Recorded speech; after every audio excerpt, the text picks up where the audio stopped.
Today's lesson is on angle measure, section 4 of chapter 1 in the Glenco book.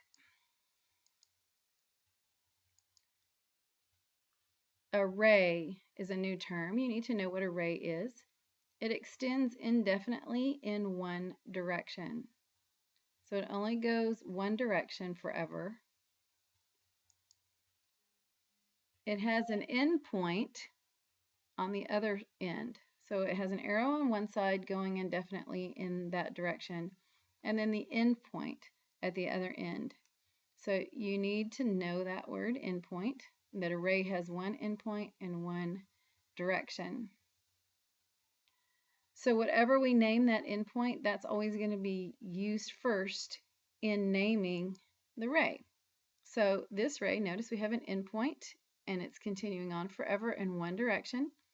We're going to use that endpoint first in its name, so we're going to call it A, and then any point that it goes through. In this case, it's only going through labeled point B.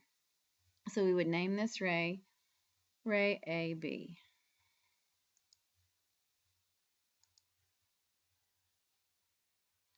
Notice the symbol. It does not have an arrow at both ends. That would indicate it was a line. It has an arrow at just one end, indicating it is a ray.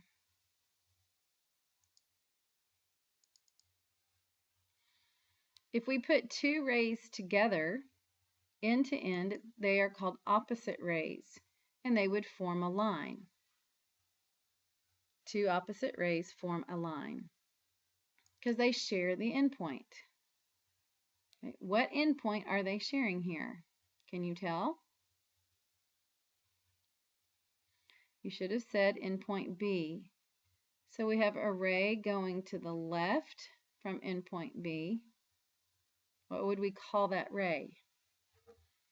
Remember, we have to start with the endpoint and we name it with that point and then any other point that it extends through. So we would name this ray BA.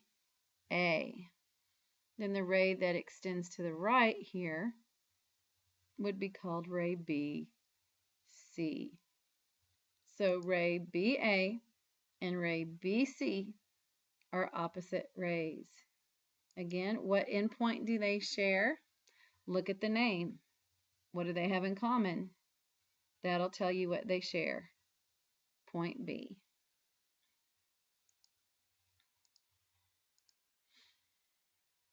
An angle then, which is what this section is mainly about, is a figure that consists of two rays with a common endpoint. Now they don't have to be in a straight line, they just have to meet at that endpoint, like so. So here we have ray BA and ray BC, and they have this common endpoint. So they make this angle. The two rays are called the sides of the angle, so be able to identify and name sides of angles. Understand what that means when I use that word. And the common endpoint here, the pointy part of this angle, is called the vertex. You need to know that word as well. Know these words, their written definitions, and a picture of each. So sides and vertex are the parts of angles. Okay, what are the sides of this angle? How would you name them? You should have said BA and BC. Remember, we start with the endpoint. BA, BC. What is the vertex of this angle? You should have said the vertex is point B.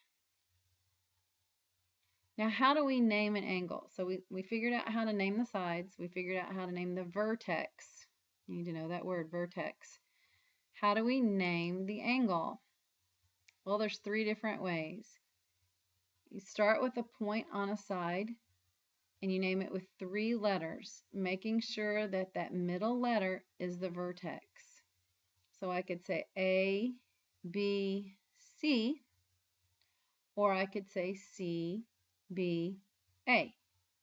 Either one works because I put the B, which is the vertex, in the middle. In this example, we also have a number 1 inside that angle. And we can name it with that name too and just call it angle 1. So 3 different ways to name this angle. Angle ABC, again B being the vertex is in the middle, CBA with vertex B in the middle, or just angle 1, which is indicated inside the angle. Any way is perfectly fine.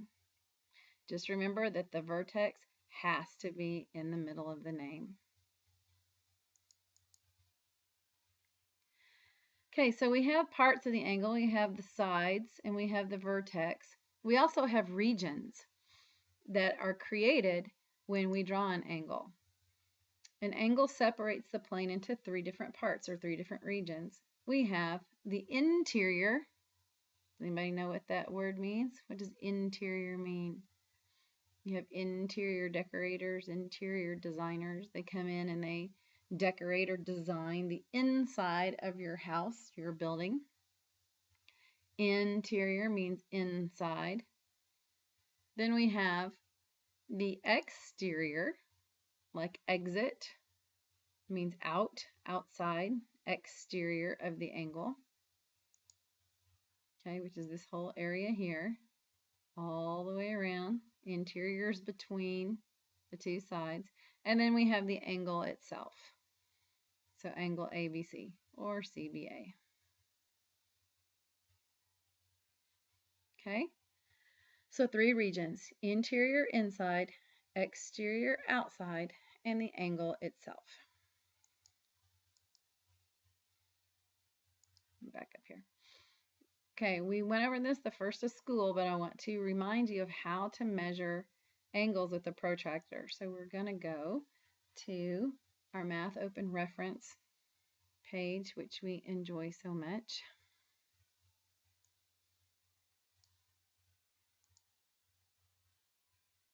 Okay, remember, you take the protractor and you put the hole that's in the middle of the protractor on the vertex of the angle. Then depending on which angle you want to measure, you're going to turn the protractor so that that baseline is on top of one of the sides of your angle. And then depending on which angle you read will determine which scale you use. If I read angle KQL over here, I'm going to start at the 0.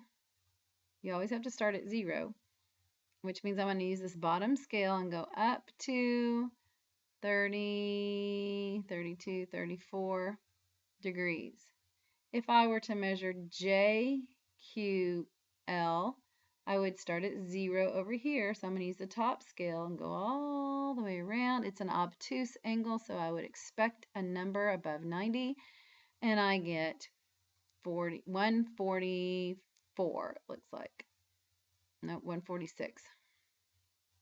Okay, so just a reminder there on how to use a protractor.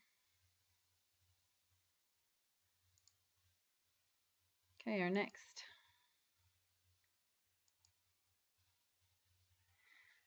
slide, different kinds of angles. A right angle, which is a 90-degree angle, is indicated with this box here. So remember that symbol. Know that it means right angle and it means 90 degrees.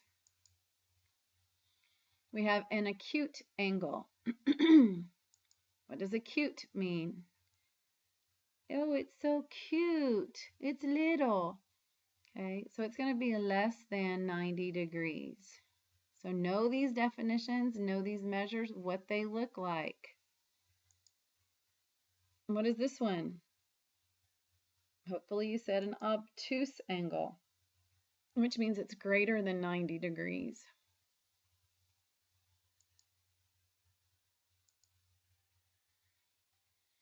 We'll do that later. What would we call 2 angles if they have the same measure? What word do we use that means 2 figures measure the same? hope you said congruent.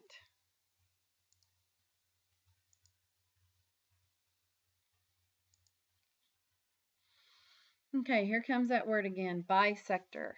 Remember we had a segment bisector. Do you remember what that word means? It means that it splits it down the middle, divides it into two equal parts. Well, that's no different from an angle bisector. It's just a ray that divides the angle into two congruent angles, two equal parts. So it would look something like this. Okay, so here's our angle.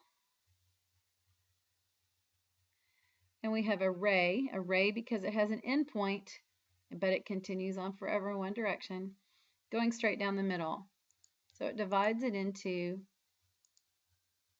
two different angles, angle 1 and 2, that have the same measure. So we would say angle 1 is congruent to angle 2 if we know that this is an angle bisector. We can't assume it, we have to be told it somehow. So know the word angle bisector. Know what it does, because now you can set these two angles equal to each other. And we'll do construction later. And that is it for this lesson.